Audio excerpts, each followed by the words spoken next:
नमस्ते दोस्तों, हम विवाह गीत गाने जा रहे हैं। कैसा लगे बताएं कमेंट में। शिवयाड़ा भंगिया लगावे फूलवरिया हो, उपजेला भंगिया तूर। अरे उपजेला भंगिया तूर, पिसना गौरा दे भंगिया के गोला हो, शिव पीहे भंगिया तूर। अरे पिसना गौरा दे भंगिया के गोला हो, शिव पीहे भंगिया तूर। कहाँ बाणे ये शिव जी सिलवट लोड़ा हो, कहाँ बाणे भंगिया तूर।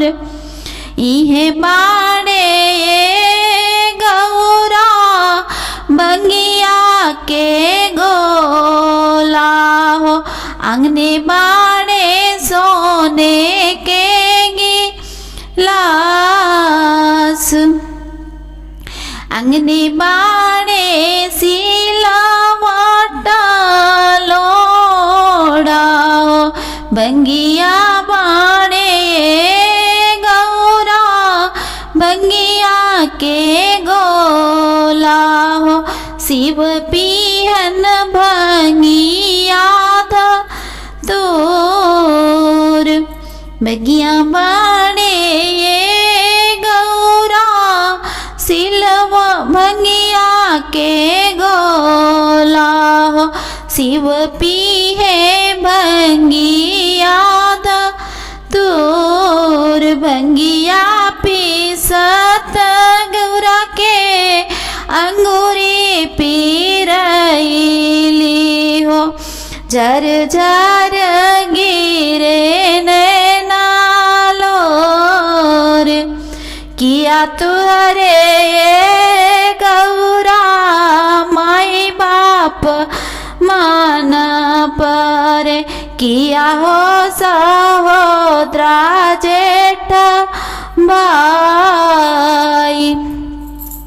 किया तुहरे ये मन पारे सकिया सले हर, झर झर गिरे नैना लोर।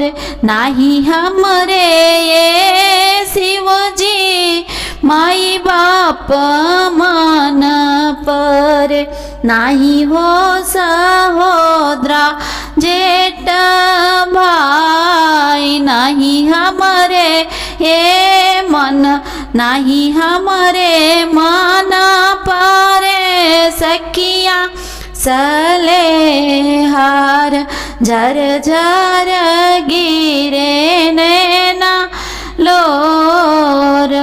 पटकना हे गौरा सिलवट लोड़ा हो, पटकना सोने के डोर। फेंकी दे हो ये गौरा भंगिया के गोला हो, नाही पियबो भंगी याद तूर। अरे नाही पियबो भंगिया तूर। फेंकी दे हो ये गौरा भंगिया के गोला हो, नाही पियबो भंगिया तूर। अरे नाही पियबो भंगिया तूर। अरे नाही पियबो ये गौरा भंगिया के गोला हो फेंकी दे वो भर